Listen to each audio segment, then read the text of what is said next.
자, 여러분 이어서 보도록 하겠습니다. 666페이지 양도소득세 과세사항. 자, 여러분들 별표 3개 하셨으면 한번 보도록 하겠습니다. 먼저 양도세 대상은 여러분요, 토지 건물이죠. 교재를 한번 봅니다. 토지 건물인데 다만 그 건물에 보니까요, 화살표를 보세요. 건물에 부속된 시설물이나 구축물을 포함하는데 건물과 독립한 시설물이나 구축물은 제외한다 되어 있습니다. 우리가 양도세 대상에서요, 여러분요, 우리가 지방세에서는 토지 건축물 그러는데 양도세에서는 왜 건물이라고 하냐면, 우리가 건축물 그러면 건축물에는 건물뿐만 아니라 시설물도 포함되어 있죠. 우리가 건축물 그러면 그 건축물에는 건물뿐만 아니라 시설물도 포함되어 있어요. 건물 대상이 되는데 건물과 독립한 이 시설물도 대상이 원래 건축물에는 포함되어 있는데, 이 시설물 중에서 금방 보다시피 건물과 건물에 부속된 시설물이나 구축물은 대상이에요. 건물에 부속된 시설물이나 구축물은 이것은 대상이 되는데, 건물과 독립된 시설물이나 구축물은 이것은 대상이 아니에요. 그래서 양도소득세에서는 우리가 건축물이라고 하지 않고 뭐라고 한다? 건물 이렇게 얘기합니다. 그래서 건물이 대상인데 건물에 부속된 시설물이나 구축물은 포함하고 건물과 독립한 시설물이나 구축물은 대상이 아니고요. 이렇게. 자, 그 다음에 부동산에 관한 권리를 봅니다. 부동산에 관한 일정한 권리도 대상이 되는데, 자, 거기 지상권, 전세권이요, 등기된 부동산 임차권이 대상인데 화살표를 보세요. 지상권과 전세권은 등기와 무관하게 대상이 됩니다. 그래서 등기와 무관하게 과세하는데 지역권은 대상이 아니에요. 그래서 용익물권 중에서 지역권은 대상이 아니고요. 그래서 여러분들 우리가 지상권, 전세권, 미등기 지상권 대상입니까? 미등기 전세권 대상입니까? 네, 대상이 됩니다. 지상권, 전세권 등기와 무관하게 대상이 돼요. 근데 지역권은 용익물권 중에서 대상이 된다, 아니다? 아니라는 거 꼭 기억하시고, 또 미등기 부동산 임차권 아닙니다. 부동산 임차권은 채권이기 때문에 반드시 등기된 것만 대상이지 등기되지 않은 부동산 임차권은 대상이 아니라는 거 주의하시고, 그 다음에 점포 임차권이라고 해서 상가 임차인의 지위로서의 점포 임차권 있잖아요. 우리가 흔히 권리금 받고 임대할 때 당구장 운영하는 임차인이 당구다이, 당구공, 당구 큐대, 커피숍 한기 이런 시설을 권리금 받고 다른 임차인한테 넘길 때 그 권리금은 기타 소득세 대상이지 양도소득세 대상이 아닙니다. 자, 그래서 여러분 이거 주의하시고, 점포 임차권 법률적인 용어는 아니지만 어떻게 권리금에 대한 거 아니고, 그 다음에 어권, 광업권, 저작권, 상표권 등 일체 무채 이상권은 대상이 아닙니다, 여러분들. 자, 이거 주의하시고요. 그래서 어권과 광업권은 취득세 대상은 되지만 양도세 대상은 아닙니다, 이런 것들. 그 다음에 667페이지 보니까 부동산을 취득할 수 있는 권리 대상인데요. 부동산을 취득할 수 있는 권리 그러면 한번 보니까요.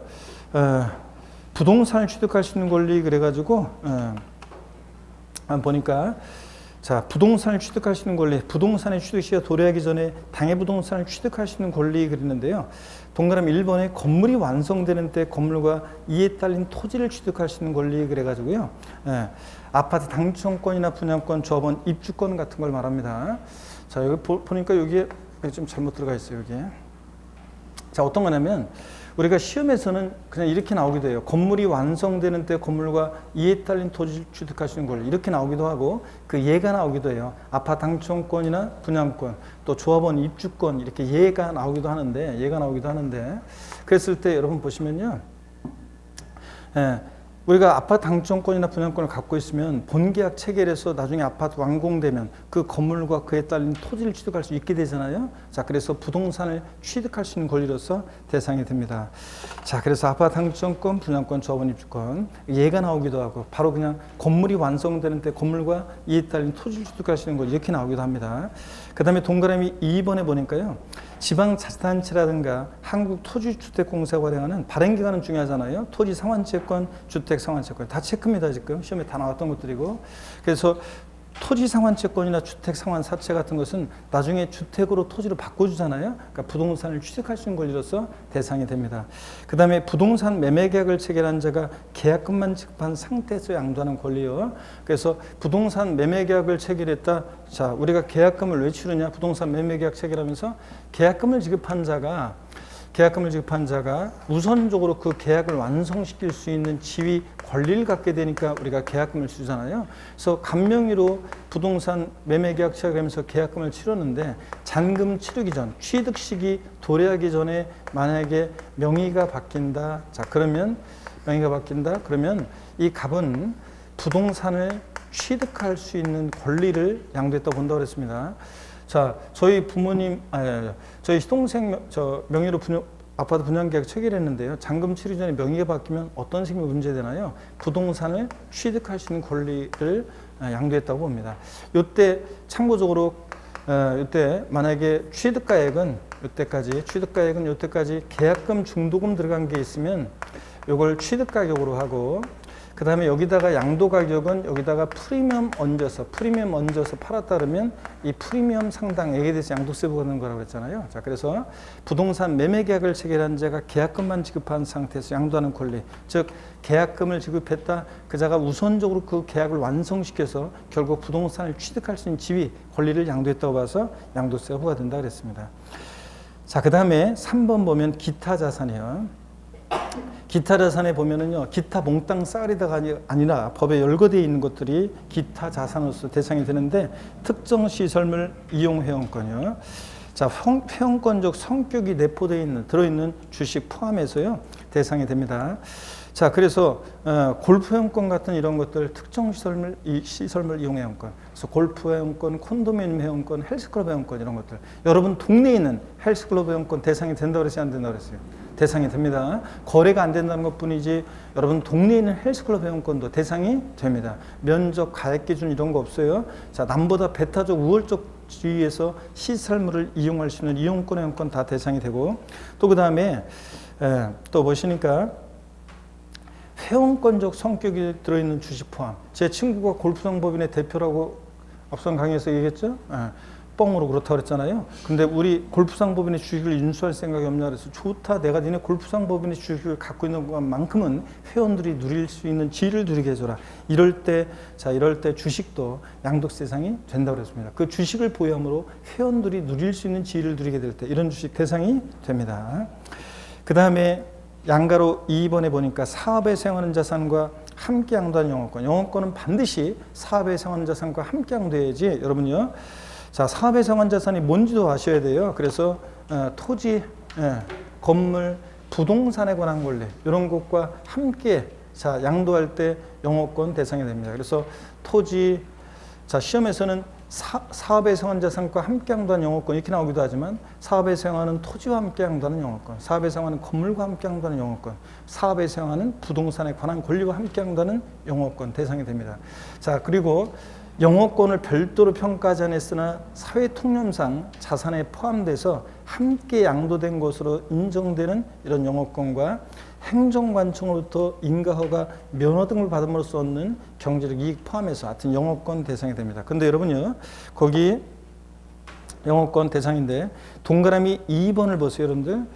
하여튼 양가로 2번은 제목이 일단 중요해요. 사업에 사용하는 자산, 그게 어떤 건지도 거기 제목에 나와 있죠. 토지, 건물, 부동산에 관한 권리, 이런 거 함양도한 영업권 대상인데 동그라미 2번이요.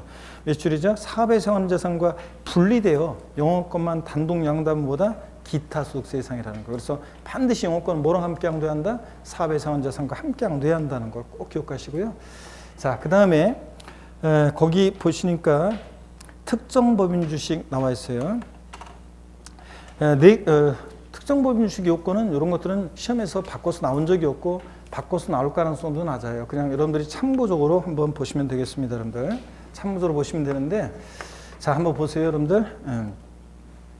이 법인의 자산 요건이에요.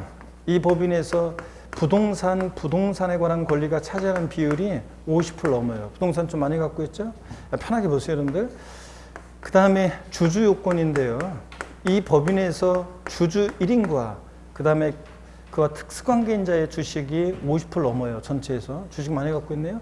자, 3년 내 여러 번에 걸쳐서 양도할 때 3년 내 50% 넘게 양도될 때 이 주식은 양도세 대상이 된다, 그런 얘기입니다. 그래서 요거 특정 법인 주식으로서 기타 자산, 양도세 대상이 되는 주식은 요건이 절 보세요. 50, 3년 내 50 이렇게 보시면 되고, 그 다음에 특수업종 영위하는 어떤 특수업종이냐, 골프장, 스키장 같은 골프장, 스키장, 취향 콘도 같은 부동산 관련한 이 관광 업종을 영위하는 부동산 과다의 보유 법인의 주식인데 얼마나 과다하게 보유하고 있냐? 이 법인에서 부동산이나 부동산에 관한 권리가 차지하는 비율이 80% 넘어요. 이런 법인은 단 한 주를 매각하더라도 대상이 됩니다. 그래서 요거 양도 요건인데요. 한번 보세요. 특정 법인 주식과 달리 이 특수업종 영위하는 부동산 과다 보유 법인의 주식은 단 한 주를 매각하더라도 대상이 돼요. 그래서 여러분들 우리 어떻게 공부하냐면 자 기타 자산으로서 양도세 대상이 되는 주식 두 가지는 50, 3년 내외 시 80% 단 한 주 이렇게 하고 지나가면 돼요. 자, 그 다음에 양가로 5번 중요한 것은 또 이주권이 중요합니다. 그래서 요건 시험에 제가 나온다고 그랬죠? 그래서 별표 시험을 꼭 기억하라고 그랬잖아요. 양가로 1번, 2번, 5번 이게 중요한 거예요. 양가로 5번 이주권. 부동산과 함께 양도하는 자, 쭉 밑줄입니다. 부동산과 함께 양도하는 밑줄 그리고 그 아랫줄 이축할 수 있는 권리 즉 이주권 대상입니다. 이주권은 반드시 뭐랑 함께 양도해야 돼요, 여러분들? 부동산과 함께 양도할 때 이주권이 대상이지. 거기 동그라미 2번입니다. 또 밑줄이요. 해당 이주권 가액을 별도로 평가해서 구분 신고할 때는 뭐다? 기타 소득세 대상입니다. 반드시 이주권은 부동산과 함께 양도할 때 이주권이 대상이 된다. 이렇게 하시고요. 자, 그 다음에 넘어갑니다, 여러분들. 668페이지 보니까요. 668페이지 보니까 주식 또는 출자 지분이요. 기타 자산에 해당하는 주식을 제외하고요. 주권 상장 법인의 주식, 자, 과세 대상이 되는데, 주권 비상장 법인 주식이요. 그 B자가 포인트인데, 주권 비상장 법인 주식은 대상이 돼요. 근데 주권 상장 법인 주식은 원칙적으로 대상이 아니에요. 여러분들이 주식 거래할 때 양도세 안 내잖아요. 그 교재를 보세요. 예외적으로만 대상이 되는데, 자, 어떤 거냐. 대주주가 양도하거나 또는요. 그러니까 대주주가 양도하는 주권 상장 법인 주식은 대상인데 또는 증권시장에서의 거래에 의하지 않고 양도하는 경우 요거 장외 거래할 때 대상입니다. 여러분들은 자, 주식 거래할 때 보세요.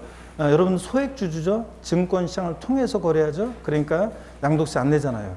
근데 주권 상장법인 주식은 대주가 양도하거나 또는 장외 거래할 때만 대상이 된다. 이런 것들을 보시고요.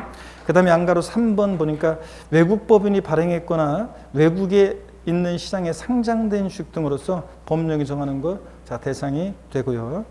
파생상품 길게 돼 있는데 그냥 제목만 아시면 돼요. 자, 금융상품, 파생상품은 대상이 된다. 이거 알면 되는 거지 자세한 내용 모르셔도 됩니다. 올해 추가된 게 이거죠. 신탁수익권이요. 신탁수익권이 추가가 되는데 신탁의 이익을 받을 권리요. 그래서 신탁의 이익을 받을 권리 밑줄입니다. 신탁의 이익을 받을 권리. 가로는 그냥 참고적으로 볼게요.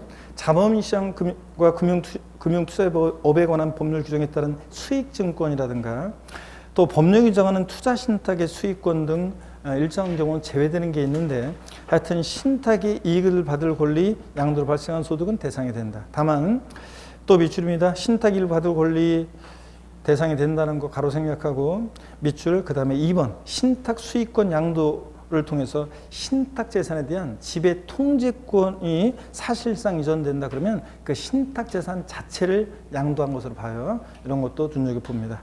자, 그래서 신탁 수익권이라는 것이 올해 양도세 대상으로 뭐가 됐다? 추가가 됐다는 거 여러분 꼭 압니다. 자, 이렇게 해서 양도세 대상이요. 다시 절 보세요. 여러분들 양도세 대상은 저를 보니까 토지, 건물 대상이고 자, 그 다음에 부동산에 관한 권리 대상인데 부동산에 관한 권리 중에서 부동산 이용에 관한 권리로서요. 지상권, 전세권, 등기된 부동산 임차권 대상입니다. 그죠? 근데 지상권, 전세권, 등기와 무관하게 대상이 된다고 그랬죠? 그래서 미등기 지상권 대상입니까?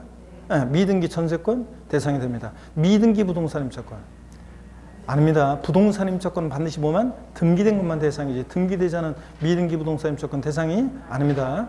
그 다음에 또 여러분요. 지역권 대상입니까? 아닙니다. 상가 임차인의 지위로서 점포 임차권 대상이 아닙니다.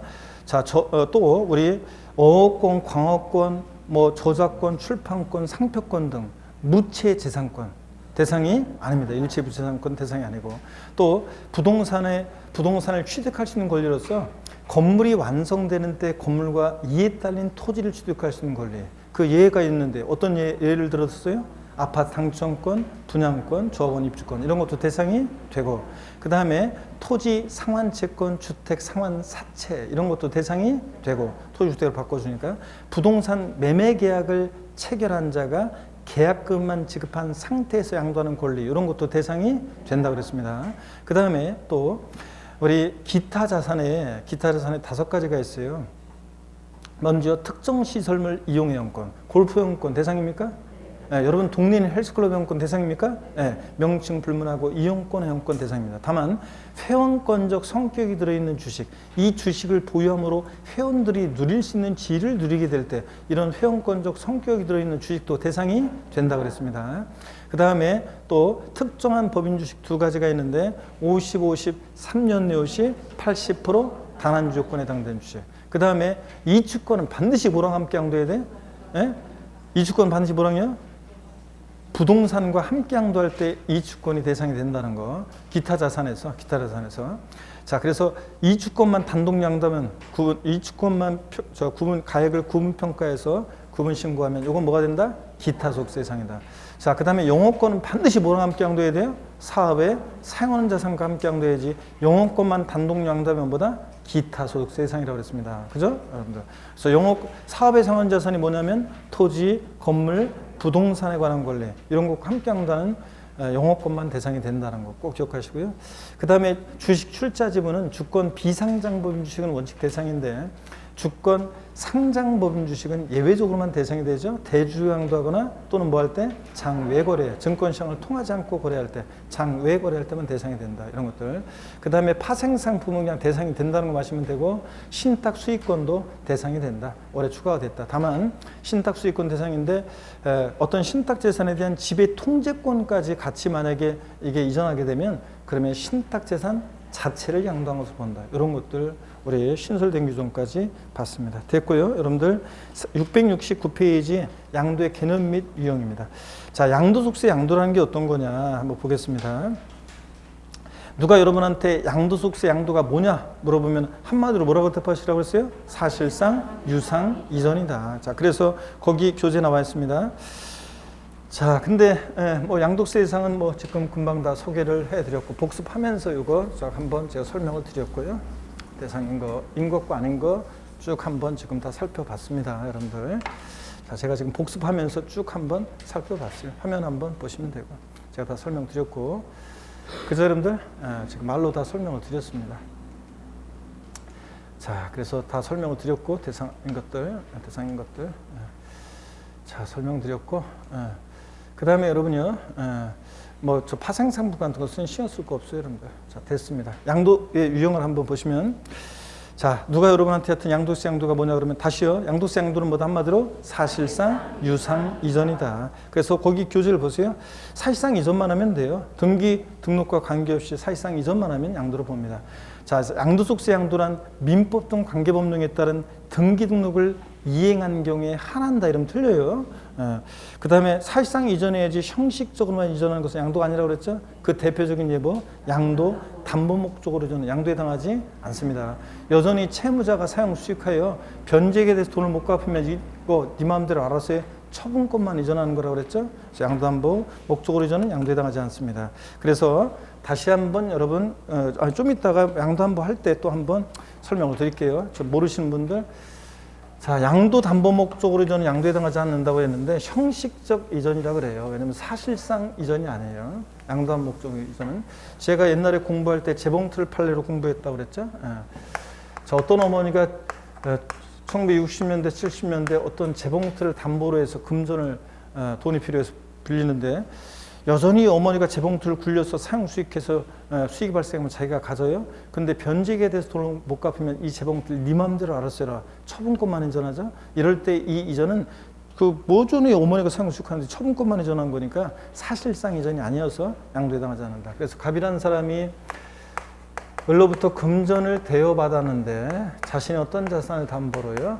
근데 소유권 이전을 하긴 하는데 갑이 이 채무자고 지금 그 다음에 을 채권자입니다. 채권자고요. 자, 그랬을 때 여전히 갑이 이 부동산에 대해서 행사하고 있는 소유권 내용을 보면 자, 소유권이란 하나의 권리는 사용할 수 있는 사용 권한, 수익할 수 있는 수익 권한, 자, 그 다음에 처분할 수 있는 처분 권한, 이렇게 세 개 권능 권한으로 되어 있잖아요. 근데 여전히 채무자가 사용 수익을 하고, 그 다음에 변제액에 대해서 돈을 못 갚으면 네 맘대로 알아서의 처분권만 이전하고. 그러니까 이건 처분권은 채권자가 같죠? 아이고, 똑같은 말을 써놨네. 채무자, 채권자. 자, 그래서 채무자가 여전히 사용 수익을 하고 처분권만 네 맘대로 알아서의 처분권만 이전하니까 갑에서 을로 이 양도 담보 목적으로 이전은 양도에 해당하지 않는다고 그랬습니다. 자, 근데 왜냐하면 여전히 채무자가 사용 수익하고 처분권만 이전했으니까. 근데 여기 보세요. 변제기에 대해서 돈을 갚았어요. 그러면 처분권 채권자로 갔던 거 다시 소유권이 복귀합니다. 이때 요 이전은 다시 소유권이 복귀할 때 환원은 양도에 해당하지 않아요. 근데 변제액에 대해, 왜냐하면 관념적으로 그냥 갔던 거 다시 온 거니까. 근데 변제액에 대해서 돈을 안 갚으니까 채권자가 이것을 제3자에게 양도를 했습니다. 자, 그랬을 때 요때는 완전히 대가받고, 그러니까 채무 불이행 등의 사유로 인해서 채권자가 제3자에게 매각할 때 이때는 완전히 대가를 받고 넘어가는 거니까 양도에 해당한다고 그랬습니다. 그때 요거 만약에 매각 대금이 5억 원입니다. 5억 원이에요. 근데 채무가 만약에 3억 원이다. 채무가 3억 원이다. 자, 그러면 이 채권자, 양도담보권자는 이거 매각해서 자기 채권 3억 원 만족을 얻고 나머지는 돌려줍니다. 그러면 이 최종적인 2억 원 누가 받냐면 채무자가 받아요. 또 채무자 입장에서 보면 이 재산이 매각됨으로 자신의 채무 3억 원을 뭐 하게 됐어요? 면하게 되잖아요. 채무를 면한 대가를 받고 이전하니까 이것도 사실상 유상이전, 대가를 받고 이전한 거에 해당돼서 이것도 양도에 해당합니다. 어떻든 간에 최종적인 양도소득의 귀속이 채무자한테 오기 때문에 이때 매각했을 때, 제3자에게 매각했을 때 양도세 납세무자는 양도담보권자인 채권자가 아니라 누가 된다? 채무자가 양도세 납세무자가 돼요.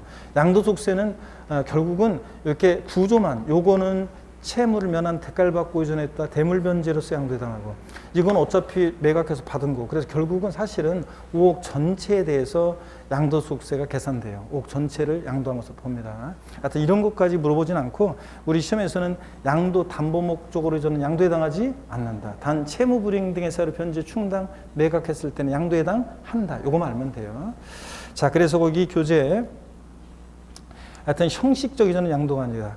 자, 그래서 양도담보 목적으로 저는 양도에 해당하지 않고, 양도세는 반드시 사실상 유상이전, 대가를 받고 이전해야지 무상이전은 양도에 해당하지 않습니다. 자, 그래서 다시요. 누가 양도세 양도가 뭐냐 물어보면 뭐라고 대답하신다? 사실상 유상이전이다. 이 얘기고. 그 다음에 양도에 해당하는 경우 쭉 나오고 있습니다. 자, 우리가 이제 뭐 기본 과정부터 계속 배웠긴 하지만 한번 제목만 잘 기억하시면 된다고 그랬어요. 매도. 자, 매매는, 자, 이건 말로 하고 넘어갑니다.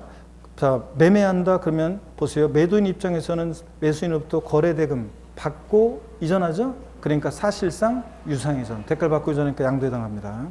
그 다음에 교환은 거래 양당사가 모두에게 양도세가 과세될 수 있다. 이게 특징이라고 했습니다. 그래서 갑 소유의 A 건물, 을 소유의 B 토지 서로 맞바꾸면 갑은 자신 소유의 A 건물을 을에게 이전하고 대가를 받는데 무슨 대가를 받아요? 을의 B 토지를 대가로 받고 이전하니까 사실상 유상이전. 을 입장에서 보면 자신의 B 토지를 사실상 이전하는데 갑으로부터 A 건물을 받고 이전하고, 그래서 교환은 거래 양당사자 모두에게 양도소득세가 과세될 수 있다. 제목만 아시고요. 현물 출자, 법인의 현물 출자요. 양도에 해당하는데요. 자, 출자자 입장에서 보면요. 설립회사에게 자신의 부동산을 현물로 출자, 소유권 이전합니다. 대가를 받는데 무슨 대가를 받냐면 설립회사로부터 신주를 배정받잖아요. 그러니까 주식을 받고 이전하니까 법인이 현물 출자 양도에 해당합니다. 가로 안에 보니까 갑은 토지를 출자하고 을은 자금을 출자해서 공동으로 부동산 사업 시행하는 경우에 이것도 양도로 봅니다, 여러분들. 자, 그 다음에요. 자기 회사, 1인 회사에 자기 회사, 1인 회사에 자기가 현물 출자하는 것은 대가 없다고 봐가지고 양도에 해당하지 않는다. 판례와 소득세법 통칙에서 이렇게 얘기하고 있습니다. 조합의 현물 출자도 양도에 해당해요. 근데 자기 지분만큼에 대해서는 대가 없다고 봐서 양도에 해당하지 않고, 자기 지분 초과 부분에 대해서는 조합의 현물 출자도 양도에 해당한다. 이런 정도. 자, 이렇게 해서 이 정도 보시면 되고, 대물변제 보겠습니다, 여러분. 대물변제는 제가 자세히 그동안 소개를 해드렸습니다. 여러분 보세요. 금전적 채무에 가름해서 대상물건 이전할 때 양도에 해당하는데 한번 보세요. 대물변제 또 한 번 설명드립니다. 처음 듣는 분들을 위해서. 자, 무슨 얘기냐면 갑이란 사람이 을한테 금전 2억 원을 대여했죠. 네, 대여. 돈을 빌려줬습니다. 대여금 채권에 대한 채권자고 을 채무자입니다. 변제기에 대해서 돈을 갚아야 되는데 갚을 돈이 없고, 근데 마침 2억 상당의 부동산이 있었고, 그래서 을이 부동산으로 변제 가름하여 소유권 이전합니다. 그러면 양도세 대상 물건이 사실상 이전됐어요. 대가를 받아야지 소유권 이전, 대가를 받아야지 양도에 해당하는데 을이 무슨 대가를 받습니까? 부동산을 소유권 이전함으로 인해서 변제 가름하여 소유권 이전함으로 2억 원 대여금 채무를 뭐하게 됐어요? 면하게 됐잖아요. 그래서 채무를 면한 대가를 받고 이전하니까 대물 변제로서 양도에 해당합니다. 자, 이 똑같은 구조를 가진 것이 이런 것들이죠. 지금 여기 교재에 나와 있는데 다 알아야 되는 것들이죠. 금전적 채무에 가름해서 대상 물건 이전했다. 채무 면한 대가를 받고 이전하니까 양도에 해당하고, 그 다음에 이혼의 위자료 지급에 가름해서 대상 물건 이전했다. 자, 이혼할 때 어떤 여자가 헤어지면서 전 남편한테 부동산으로 위자료 주면서 이거 먹고 떨어져 그러면은, 자, 어떤 대가를 받습니까? 부동산을 소유권 이전함으로 2억 원 대여금 대여금이 2억 원에 대한 위자료, 그러니까 위자료 채무를 면한 대가를 받고 이전하니까 양도에 해당한다고 그랬습니다. 그래서 제가 항상 이혼할 때는 양도소득세 대상 물건으로 위자료를 주면 안 된다. 왜냐하면 세금까지 내야 되니까. 근데 단 면할 수 있는 방법이 있어요. 단 재산분할 청구권 행사로 인한 이전은 양도에 해당하지 않습니다. 부부가 혼인 후에 형성한 재산은 부부 공동소유 재산이죠. 여러분들의 주부 수강생 여러분들의 빛나는 내조와 헌신에 힘입어서 공동으로 형성한 재산. 재산분할 청구권 행사에 내 목 내가 찾아가는 거죠. 그러니까 양도에 해당하지 않는다고 그랬습니다. 그래서 증여도 공짜로 이전하는 것도 아니에요. 증여도 해당되잖아요. 그래서 실제로는 이혼의 위자료로 부동산 같은 거 이전한다 할지라도 취득 원인은 재산분할로 인한 이전으로 해야지만 세금을 줄일 수 있다고 그랬습니다. 그랬죠? 그래서 끝까지 협력해야 한다. 손해배상 위자료 지급에 가름해서 민법 750조 소극적 손해로서 손해배상의 위자료 지급에 가름해서 부동산 같은 거 이전하면 위자료 역시 채무를 면한 대가를 받고 이전하니까 양도에 해당하고, 이런 것들 다 대물 변제죠. 채무를 면한 대가를 받고 이전하잖아요. 자, 그 다음에 조세 물납에 가름해서 대상 물건 이전. 자, 재산세를 내야 되는데 지자체에 부동산으로 물납하면 저의 부동산의 소유권이 사실상 이전하죠. 자, 그러면 대가를 받아야 되는데 무슨 대가를 받느냐? 조세 채무를 면하게 되잖아요. 조세 채무를 면한 대가를 받고 이전하니까 조세 물납도 양도에 해당합니다, 여러분. 이런 것들. 그 다음에 다만 또 보세요. 비과세요건을 충족한 1세대 1주택을 대물변제. 이혼의 위자료를 주는데 비과세요건 갖춘 주택으로 대물변제했다. 그러면 대물변제는 양도에 해당하지만 비과세 요건을 갖췄으니까 양도소득세는 과세되지는 않습니다. 여러분, 이런 것들. 자, 그래서 거기 대물변제 관련해서 동그라미 1번부터 4번까지 다 설명드렸고, 대물변제 다 여러분 시험에 나왔던 것들이라 꼭 여러분들이 반드시 알아두셔야 됩니다. 다 줄구면은 형광 줄구면 너무 저기 하니까 몰아서 여러분들이 표시를 해 놓으시고요. 수용도 양도에 해당합니다. 수용도 강제로 매매가 이루어져도 토지 수용 보상금을 받고 토지 소유자가 수용권자한테 토지 소유권을 이전하니까 역시 사실상 유상이전입니다. 수용도 강제로 매매 이루어져도. 그 다음에 부담부 증여입니다. 부담부 증여는 제가 취득세랑 묶어서 같이 계속 설명을 드려왔습니다. 이것도 다시 한번 부담부 증여도 한번 보고요. 한번 보겠습니다. 여러분, 어떤 건지 한번 볼게요. 부담부 증여. 자, 부담부 증여는 부담이 있는 증여를 하는 건데, 한번 보겠습니다, 여러분들. 수용받고 부담부 증여. 부담부 증여 사례를 한번 쭉 설명을 다시 한번 드리고 또 한번 보겠습니다, 여러분들. 자, 한번 보겠습니다. 부담 있는 증여를 하는 건데, 자, 제가 맨날 똑같은 예로 설명을 드린다고 그랬습니다. 그래서 여러분들이 부담부 증여란 말을 딱 보면 이 사례가 딱 머릿속에 다시 그냥 반사적으로 떠오르더라도 계속 제가 설명을 드리겠습니다. 갑이라는 사람이 있고 을이 있는데, 갑이 어떤 토지를 갑이 을에게 증여합니다. 증여자 갑이고 증여를 받는 수증자 을이 있습니다. 자, 근데 갑이 을한테, 야, 내가 시가 5억 상당의 토지를 너한테 증여할 건데 너 받을래? 그래? 야, 근데 내가 그 토지를 담보로 은행에서 3억 원 빌려 쓴 거 있는데, 차입금이 있는데, 즉 저당권이 설정돼 있어. 이건 네가 좀 갚아줘야 되는데 아 진짜 고마워 그러면서 알았어 내가 알아서 갚을게. 자 그러겠죠. 수증자가 알았어 내가 알아서 갚을게 그 말은 수증자가 요 채무를 인수하기로 했다는 얘기입니다. 그래서 수증자가 채무를 인수하기로 했을 때 증여자와 수증자가 내야 될 세금관계를 말해봐라. 그럼 증여자는 어떤 세금을 냅니까? 수증자가 인수하는 이 채무 인수액 상당액 있죠? 채무 인수액 상당액. 요 사례 같으면 지금 3억 원 부분에 대해서 3억 부분에 대해서 자 증여자는 어떤 세금을 냅니까? 양도소득세 계산해서 3억 원의 양도소득세를 내는 건 아니고 우리 거기 교재에 나와 있다시피 이제 부담부 증여 시 양도채 계산하는 방식이 있어요. 그래서 3억 부분에 대해서 양도소득세를 계산해서 납부를 하는데 양도에 당하려면 반드시 사실상 유상이전 대가를 받아야 되는데 증여자가 무슨 대가를 받았냐? 무슨 대가를 받았습니까? 자신이 갚아야 할 돈 3억 원을 수증자가 대신 갚아주니까 3억 원만큼 뭐 했어요? 채무를 면하게 됐죠? 채무를 면한 대가를 받고 이전했으니까 양도에 당하고. 자, 그래서 이 채무 인수액 상당액이요. 한번 볼까요? 이 채무 인수액 상당액은 어떤 의미가 있냐면 증여자한테는 채무 인수액 상당액은 증여자한테는 보세요.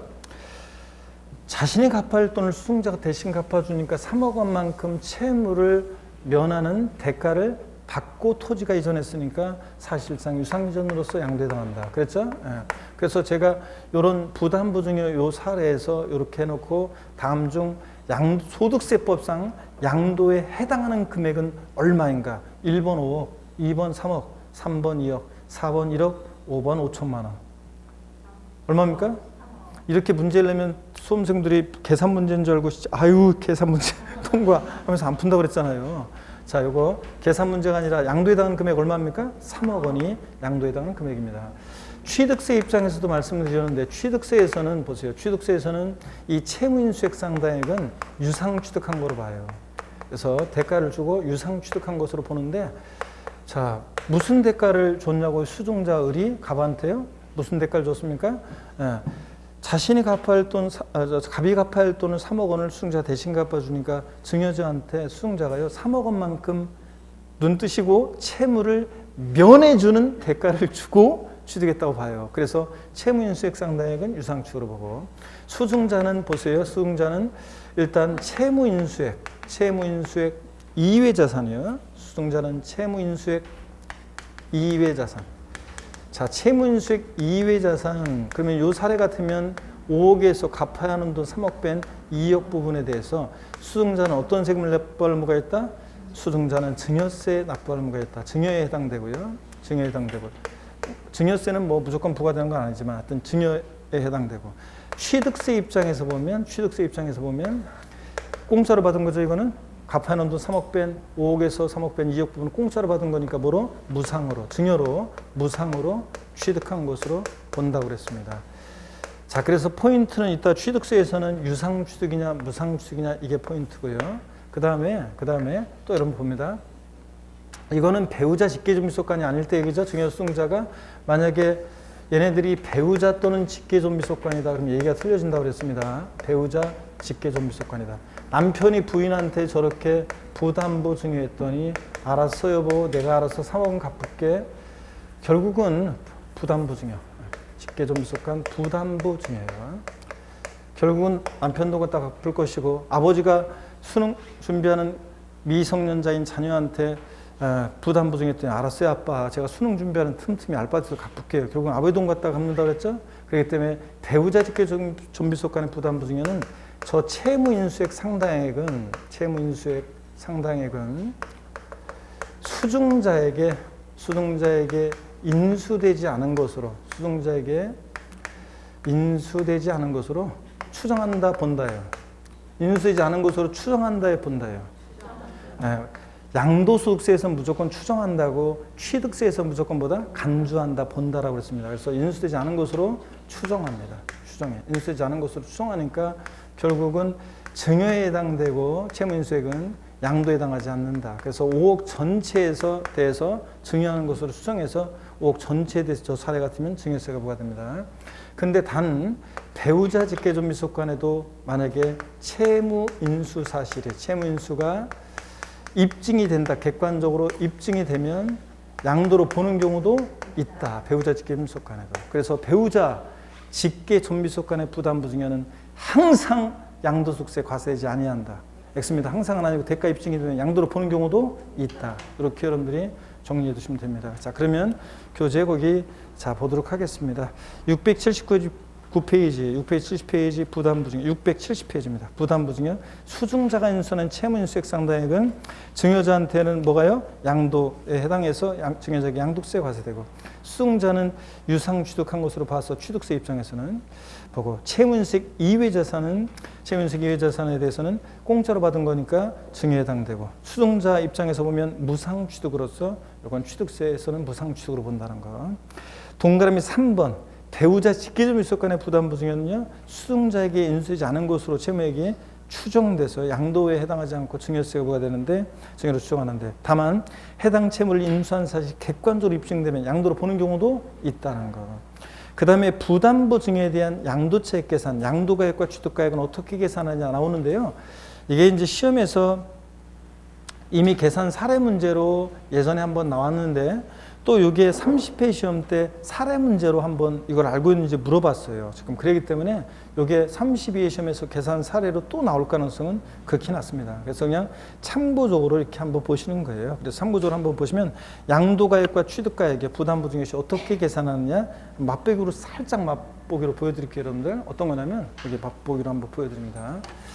다 이거 설명드렸고, 부담부 증여. 자, 계산식을 한번 맛보기로 한번 좀 보여드리겠습니다, 여러분. 보시면 이런 건데요. 자, 보세요. 부담부 증여시 양도가액은 어떻게 계산하냐면 양도 당시 자산가액이요. 그래서 요 사례 같으면 양도 당시 자산가액이 얼마냐? 양도 당시 이 자산의 가액은 지금 얼마짜리를 지금 양도했냐면 5억짜리요. 자, 증여 당시 재산가액이요. 지금 수증자 입장에서 보면 증여받은 당시 이 재산가액은 얼마예요? 5억짜리요. 자, 5억이고, 그 다음에 채무액은 얼마입니까? 지금 이 사례에서 채무액은 얼마예요? 3억입니다. 그러면 여러분 보세요. 요게 같게 돼 있어요. 이게 항상 보세요. 부담부 증여시 양도가액은 양도 당시 재산가액. 증여자 입장에서 보면 양도 당시 재산가액이 5억이잖아요. 수증자 입장에서 보면 증여받은 당시 재산가액이 얼마예요? 5억이에요. 그러니까 이게 사실은 항상 부담부 증여시는 같게 돼 있어요. 그래서 부담부 증여시 양도차익 계산 시 양도가액은 얼마냐 그러면 이 채무인수액 상당액이겠죠? 이 채무인수액 상당액이 항상 양도가액이에요. 이해되십니까, 여러분? 이게 같게 되니까. 그래서 채무인수액 상당액 요거 3억 원이 양도가액이 되고, 그 다음에 취득가액을 한번 볼까요, 여러분들? 취득가액은 취득 당시 재산가액 조건에 나와요. 뭐 취득 당시 재산가액이 얼마라고 나와요. 뭐 예를 들어서 뭐 2억이다, 그럼 2억 이런 식으로 취득 당시 재산가액. 증여받은 당시 재산가액 요거 뭐 1억으로 할까요? 계산하기 좋게 1억으로. 그러면 증여받은 당시 재산가액은 얼마냐? 지금 얼마였어요? 5억. 이거 똑같아요. 채무인수액은 얼마예요? 3억. 자, 1억의 5분의 3이니까 얼마입니까? 1억의 5분의 3이면 얼마예요? 1억의 5분의 3이면 얼마냐고, 여러분들? 예? 그렇지. 1억을 2,500억씩 나눠봐요. 예? 그래가지고 2,500이 5개야. 그 중에서 3개니까 얼마입니까? 그 중에 3개니까 얼마냐고, 여러분들? 예? 6,500만 원인가요? 예. 자, 6천만 원인가요? 예. 자, 이런 식으로 해서 취득가액은 그래서 1억의 5분의 3이니까 여러분요. 2,500씩 6천, 예? 2,500, 5천, 그 다음에 얼마예요? 5분의 3이니까 7,500이지. 아, 진짜 산수도 틀릴 뻔했네, 여러분들. 자, 7,500만 원이지. 자, 이렇게 해서 1억에. 예? 1억에 5분의 1이면 얼마죠? 2천이지, 2천. 2천이니까. 누구야, 또 지금. 자, 그래서 5분의 3이니까 얼마입니까, 여러분?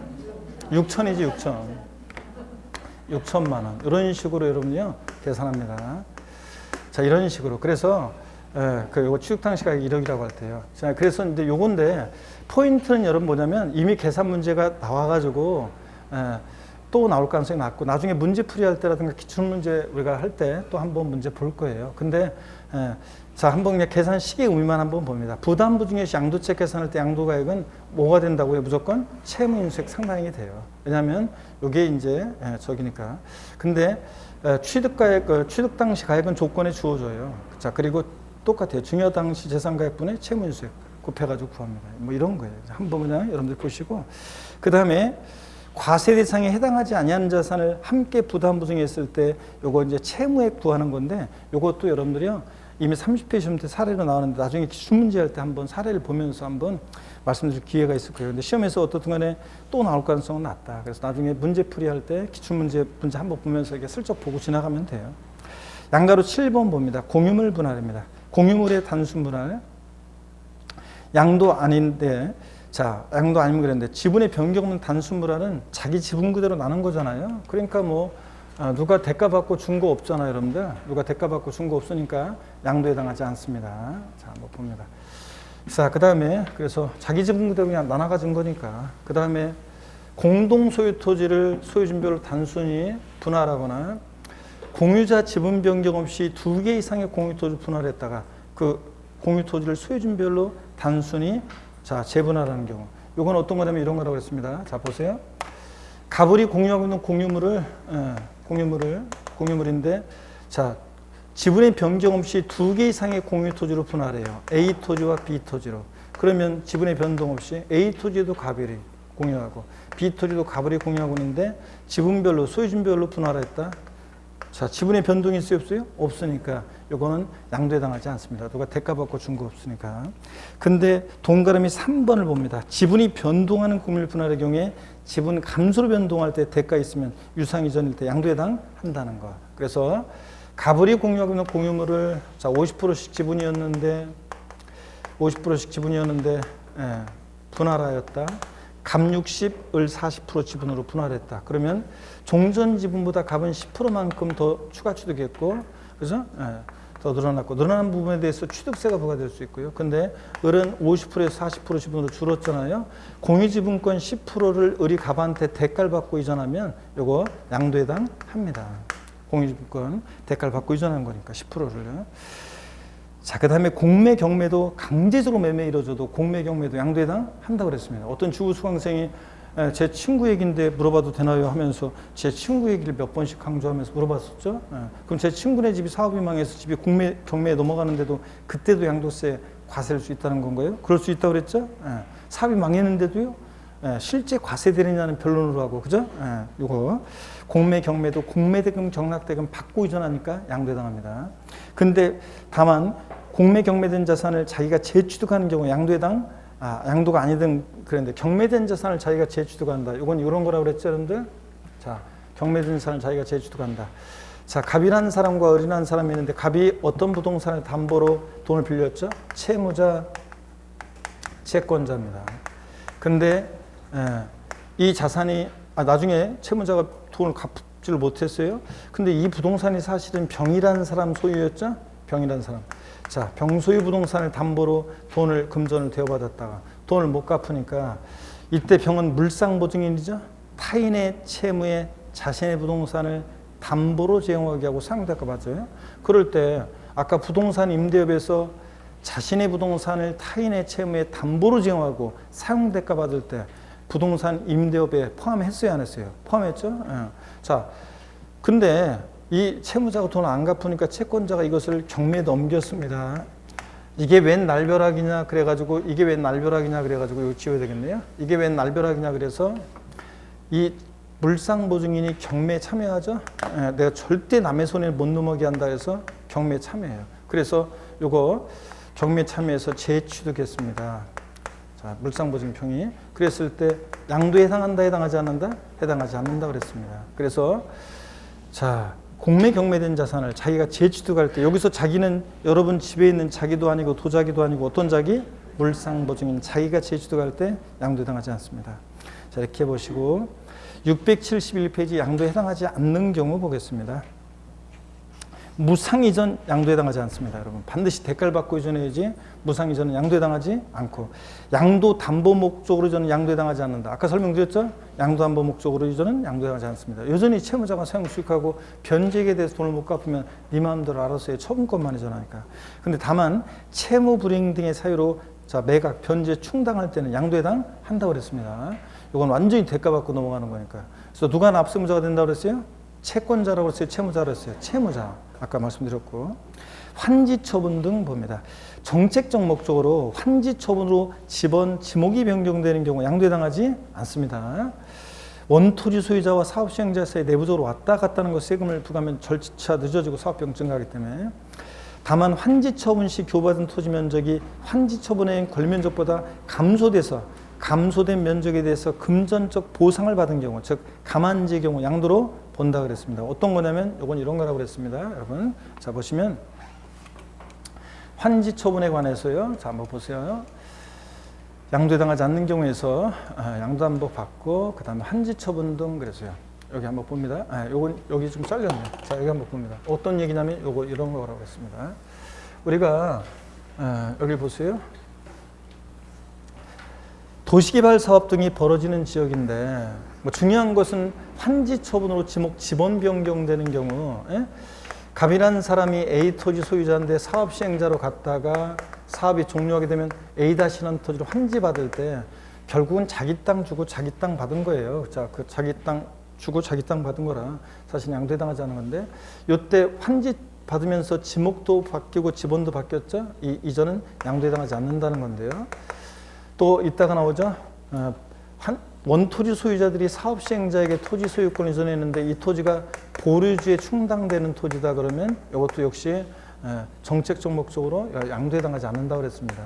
환지 처분으로 지번 변경되는 경우 양도에 당하지 않는데, 지금 제가 설명드리려는 거 이거죠.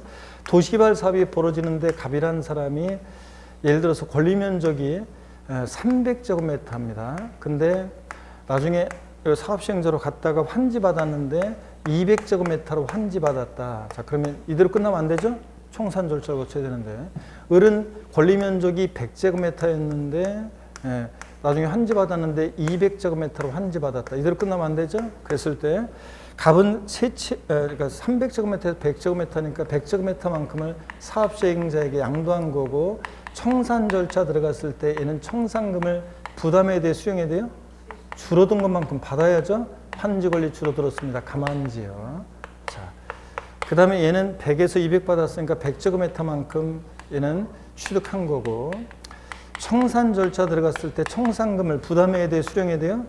청산금 부담해야죠. 그래서 서민들이 청산금 부담돼서 못 들어가잖아요. 자, 환지 권리 늘어났죠? 증환지요. 이 얘기입니다. 증환지. 자, 그러면 증환지. 거꾸로 보면 된다고 그랬습니다. 여러분, 거꾸로 보시면. 요거는 뭐, 일단 참고적으로 보시고, 증환지, 늘어난 것만큼 청산금 부담하고 부담에 대해서는 취득세가요. 근데 감안지, 환지 권리 줄어든 감안지는 줄어든 것만큼 청산금 수령하고 수령에 대해서 뭐가? 양도세부가 된다. 그래서 요거 권리 면적 300제곱미터였다가 200제곱미터 받은 걸 떠올리시면 돼요. 줄어든 것만큼 청산금 수령하고 수령에 대해서 양도세부가 된다. 자, 그 다음에 동그라미 2번입니다. 보류지로 충당되는 경우, 정책적 목적으로 역시 보류지, 원토지 소유자들이 사업 시행자에게 소유권을 전했는데 이 토지가 공익적 목적에 쓰려고 보류는 보류지나 공공용지나 채비지, 공사병에 대체하기 위한 채비지에 해당된다. 그러면 정책적 목적으로 양도에 당하지 않는다고 했습니다. 다만 환지받은 토지를 매각해요. 매입한 채비지를 매각할 때는 완전히 대가받고 넘어가는 거니까 양도에 해당합니다. 한번 그런 것도 눈여겨봐 주시고, 중요한 것은 환지 처분으로 지번 변경되거나 보류지에 충당되는 경우 양도에 당하지 않는다. 이거는 소득세법에 열거된 거니까, 나와 있는 거니까 반드시 하셔야 되고, 동그라미 3번입니다. 지적 경계선 변경을 위한 토지 교환 양도에 당하지 않죠? 토지 경계를 변경하기 위해서 공간 정보의 구축 및 관리에 관한 법률에 따른 토지 분할 등 다음의 요건을 충족하는 경우, 그래서요 눈에 익혀 두고 이해하면 됩니다. 토지 이용상 불합리한 지상 경계를 합리적으로 바꾸기 위해서 공간 정보의 구축 및 관리에 관한 법률이나 그 밖의 법률에 따라 토지를 분할하여 교환할 것. 위 기역에 따라 분할된 토지 전체 면적이 분할 전 전체 토지 면적 몇 프로? 20%를 초과하지 않을 것. 이런 거라고 그랬죠? 토지 경계가 삐뚤삐뚤합니다. 자, 토지 경계가 삐뚤삐뚤해요. 그래서 토지 경계가 삐뚤삐뚤해가지고 이쪽 토지 소유자 갑이고 이쪽 토지 소유자 을인데 경계가 삐뚤삐뚤하니까 합리적으로 정하기로 합니다. 이렇게 경계를. 아이고 조금. 근데 어떻든 간에 그럴 때 이쪽 부분과 이쪽 부분에 대해서 토지 서로 교환이 이루어질 때 이 교환, 지적경계선 변경을 위한 토지 교환은 양도해당하지 않습니다. 근데 다만 분할된 토지 전체 면적이 분할 전 전체 토지 면적이 몇 프로? 20%를 초과하면 안 된다. 그럼 악용의 소지가 있으니까 그 얘기입니다. 자, 그 다음에 계속 이어서 봅니다. 소유권 환원이요. 매매 원인 무효 소유에서 매매 사실 원인물을 판시돼서 소유권이 환원합니다. 잘못 온 거 그냥 돌려주는 거예요. 그러니까 직접적인 대가를 받고 이전한 거 아니잖아요. 그래서 소유권 환원 양도해당하지 않습니다. 단 적법하게 성립된 계약이 당사자 간의 합의에 해제된 경우 이는 또 다른 양도에 해당한다. 이건 그냥 예규 내용이어가지고 편하게 한번 좀 보세요. 이건 어떤 거냐면 여러분 이건 그냥 편하게 한번 보시면 되는데 자, 이건 어떤 건지 한번 볼게요. 갑이라는 사람과 을이라는 사람, 갑과 을이 있어요. 자, 근데 갑과 을이 거래를 하는데 부동산 거래를 하는데 잔금까지 치러졌어요. 자, 그럼 갑에서 을로 당연히 양도해당합니다. 갑에서 을로 이전은 양도해당해요. 근데요, 갑이 헐레벌 떠 오더니 야, 을 왜?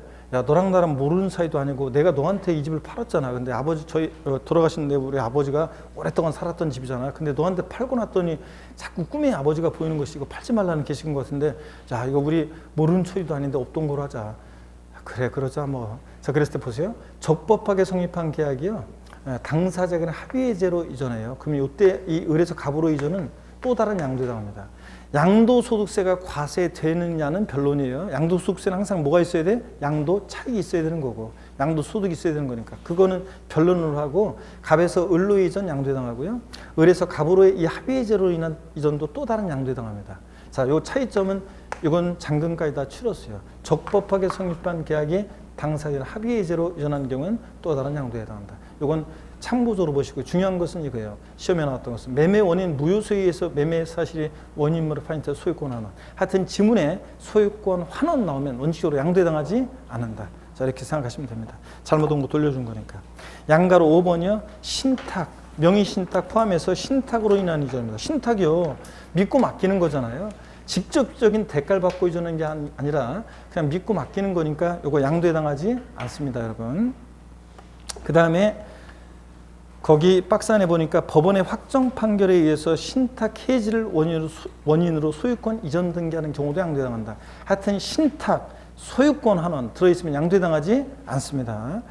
믿고 맡았다가 돌려주는 것 뿐이잖아요. 직접적인 대가 받고 이전이 아니라고 봅니다.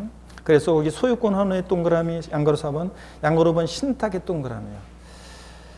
그 다음에 기타 양도로 보지 않는 경우 판례와 통칙 한번 봅니다. 명의 신탁이 해지돼서 신탁자 명의로 소유권 이전 등기가 격려된 경우 신탁, 좌우지간 양도해당하지 않습니다. 신탁의 동그라미고. 채권 담보 목적으로 소유권 이전 등기했다가 담보 사유 소멸로 환원. 자, 돈 갚아요. 자, 양도 담보 목적으로 소유권 이전했다가 돈을 갚으니까 다시 채권자에서 채무자로 다시 와요. 관념적으로 갔던 거 다시 오는 거니까 요거 양도해당하지 않습니다. 채권 담보 목적으로 소유권 이전 등기했다가 담보 사유 소멸, 돈을 갚아서 다시 오는 거 양도해당하지 않습니다. 그 다음에 3번 배우자 직계전 미수에게 재산을 양도한 경우 무슨 한 입을 돕고 사는 사이에 부모 자식 간 양도냐. 부부가 아무리 매매계약서 쓰고 서로 인감도장 찍고 그래도 원칙적으로 양도가 아니고 증여로 추정합니다. 다만 대가가 있다는 것이 입증이 되면 양도로 보는 경우도 있어요. 그게 어떤 거냐면 부부간에는 등기 등록을 요하는 재산을 서로 교환한다거나 그러면 공시가 되죠? 남편 소유의 건물, 부인 소유의 주택 서로 맞바꿔요. 그러면 공시가 되잖아요. 그러니까 양도로 봅니다. 또 공매나 경매로 이전하는 경우 아버지 부동산이 공매나 경매에 넘어갔어요. 아들이 눈물을 흘리면서 달려서 경락을 받는다거나 이런 경우 양도해당. 자, 이런 경우는 양도해당합니다. 자, 대가 입증이 되니까요. 자, 그러면 이렇게 해서 우리가 봤고요. 672페이지 양도돈 취득의식인데 잠깐 한번 보세요, 여러분들. 이런 것들. 하여튼 대가 입증이 되는 경우라는 게 배우자 직계민속 간에 대가 입증이 되는 경우라는 게 공매나 경매를 통해서 이전한다거나 공매나 경매 등을 통해서 이전한다거나 또 뭐 등기 등록을 요하는 재산을 서로 교환한다거나 등기 등록을 요하는 부동산 등을 교환한다거나 뭐 등등 이런 거예요. 뭐 이런 경우는 양도로 보는데요. 하여튼 한번 보시고 설명 다 드렸습니다. 양도로 보는 게 팔통책. 자, 문제인데 잠시 쉬었다가요. 문제를 풀어서 복습을 하고 잠깐 어디를 보냐면 672페이지를 좀 보겠습니다. 오늘 조금 첫 진도라 좀 여러분들 인터벌이 긴데요. 잠깐 쉬었다가요. 672페이지 양도 또는 취득의 시기 보도록 하겠습니다. 잠깐 쉬겠습니다.